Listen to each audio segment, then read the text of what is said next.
आजच्या व्हिडिओमध्ये आपण इयत्ता 7वी मधील विज्ञान कृती पुस्तिका यामधील प्रयोग क्रमांक 6 ते प्रयोग क्रमांक 10 यांची निरीक्षणे आणि अनुमान नोंदवणार आहोत.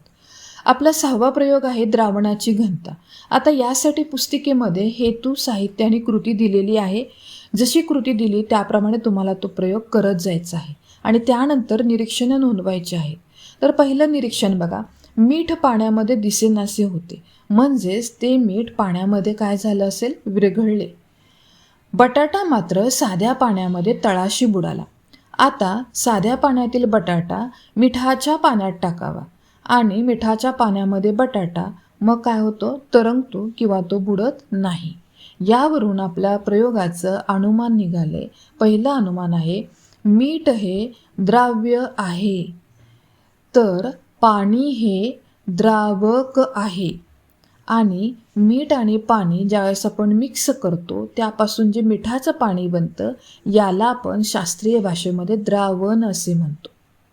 दुसरं अनुमान आहे, मीठ विरघळलेले पाणी जास्त घनतेचे असते आणि वाढलेल्या घनतेमुळे काय होतं, बटाटा पाण्याच्या वरती तरंगू लागतो. हा आपला प्रयोग आहे, प्रयोग क्रमांक 6, की जो घनतेवर आधारित होता. आता यानंतर आपण पुढच्या प्रयोगामध्ये जाणार आहे. त्या प्रयोगाचं नाव आहे मातीचे गुणधर्म. ठीक आहे, प्रयोग क्रमांक 7 मातीचे गुणधर्म. याहीमध्ये तुम्हाला हेतू, साहित्य आणि कृती दिलेली आहे. कृती वाचून त्याप्रमाणे तुम्हाला प्रयोग करायचा आहे आणि प्रयोग केल्यानंतर जी काही निरीक्षणं किंवा अनुमान नोंदवलं जातं हे तुम्हाला तक्त्यामध्ये लिहायचं आहे. बघा मग आता ही कृती केल्यानंतर आपल्याला काय करायचे, निरीक्षणं नोंदवायची आहेत. यासाठी तुम्हाला निरीक्षणाचा तक्ता देखील दिलेला आहे. आता हा तक्ता कसा भरायचा तो बघून घ्या. बघा आता पहिल्यांदा आपण मातीचा नमुना जो घेणार आहोत तो आहे वाळू. ठीक आहे, मग वाळू घेतल्यानंतर पाणी खाली गाळून किती आलं जमा झालेलं, तर ते जास्त पाणी जमा होते.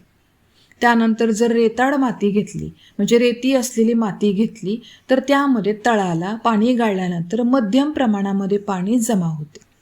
चिकण मातीमध्ये काय होतं, गाळून खाली आलेले पाणी कमी प्रमाणात जमा होते. आता त्यानंतर आपण येणार आहोत अनुमानामध्ये. अनुमानमध्ये पहिलं अनुमान बघा, रेताड माती आणि चिकण माती यापेक्षा वाळूची जलधारण क्षमता खूप कमी असते, तर चिकण मातीची जलधारण क्षमता म्हणजेच काय, पाणी धरून ठेवण्याची क्षमता ही सर्वात जास्त असल्यामुळे त्यामध्ये वनस्पती उगवू शकतात किंवा रुजून येऊ शकतात. हा झाला आपला 6वा 7वा प्रयोग. आता आपण येतो 8व्या प्रयोगामध्ये, अन्न भेसळ ओळखणे. याही प्रयोगामध्ये तुम्हाला हेतू, साहित्य आणि कृती काय करायचं आहे ते कृती आपण दिलेली आहे, त्याप्रमाणे आपल्याला कृती करायची आहे. आता काही निरीक्षणं नोंदवायची आहेत. आता निरीक्षणामध्ये काय करायचं आहे बघा, योग्य पर्यायावरती खुणा करायच्या आहेत.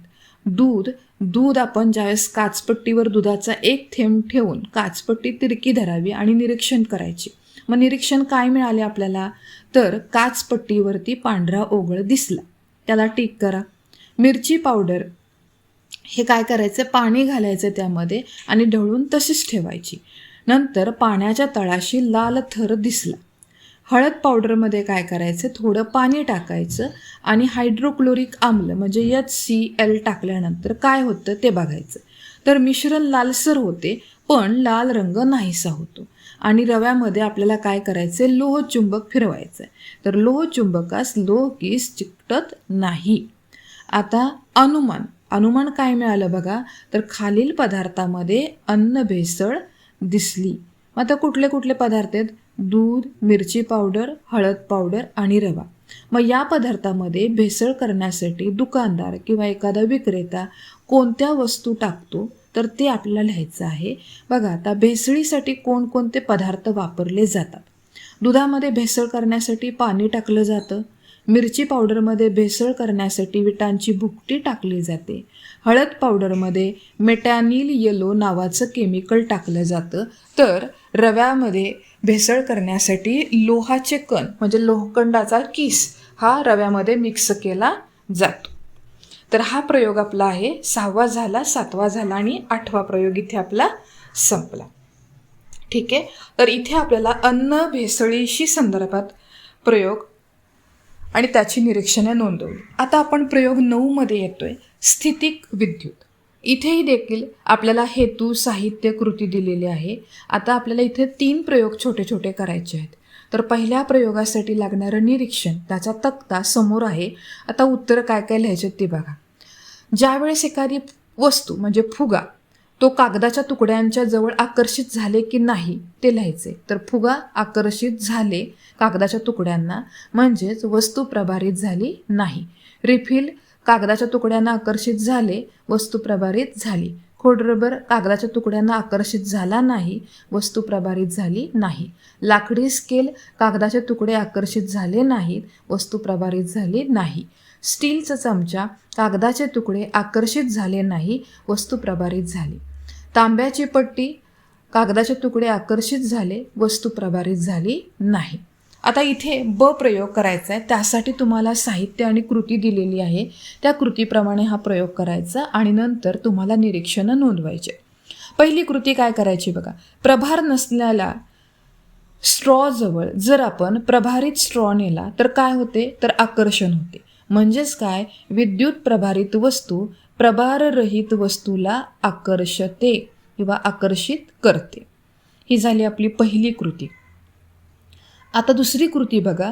समान विद्युत प्रभार असणाऱ्या 2 स्ट्रॉ एकमेकांच्या जवळ आणल्या तर काय होतं, तर तिथे प्रतिकर्षण होतं. म्हणजे त्या एकमेकांपासून लांब जातात. म्हणजेच काय, समान विद्युत प्रभारामध्ये नेहमी काय असतं, प्रतिकर्षण असतं. प्रतिकर्षण म्हणजे एकमेकांपासून लांब जातात.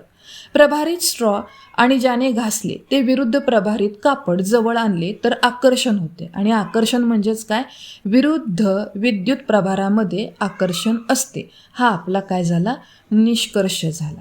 ठीक आहे. तर इथे आपण 3 कृती केल्या आणि त्यावर आधारित आकर्षण की प्रतिकर्षण झालं हे निरीक्षण नोंदवलं आणि निष्कर्ष देखील नोंदवलं. ठीक आहे.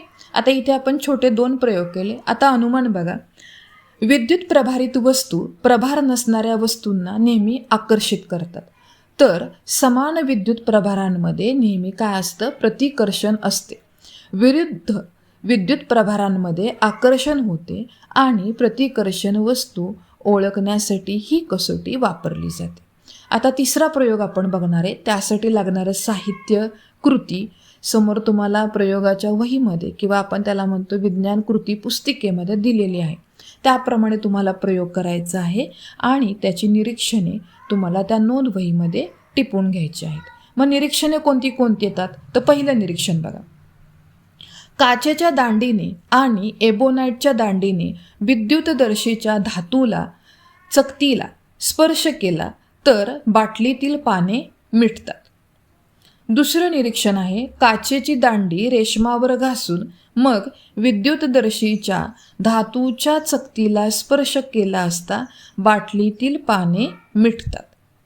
तिसरं निरीक्षण. एबोनाईटची दांडी लोकरीवर घासून विद्युतदर्शीच्या धातूच्या चकतीला स्पर्श केला असता बाटलीतील पाने एकमेकांपासून दूर जातात. म्हणजेच त्यांच्यामध्ये प्रतिकर्षण होते. आता अनुमान काय मिळालं याच्यावरून, तर पहिलं अनुमान, काचेची दांडी आणि एबोनाईटची दांडी यावर कोणताच प्रभार नसताना विद्युतदर्शीच्या वरच्या चकतीला स्पर्श केला तरी बाटलीतील पाने मिटतात. या उलट काचेची दांडी रेशमावर घासली असता त्यावर धनप्रभार आणि एबोनाईटच्या कांडीवरती लोकरीवर घासल्यानंतर ऋणप्रभार निर्माण होतो. या धन आणि ऋण प्रभारांच्या वस्तूने विद्युतदर्शीच्या धातूच्या चकतीला स्पर्श केला असता बाटलीतील दोन्ही पाने धन विद्युत प्रभाराने प्रभारित होतात व त्यांचे परस्पर प्रतिकर्षण होऊन ती एकमेकांपासून दूर जातात.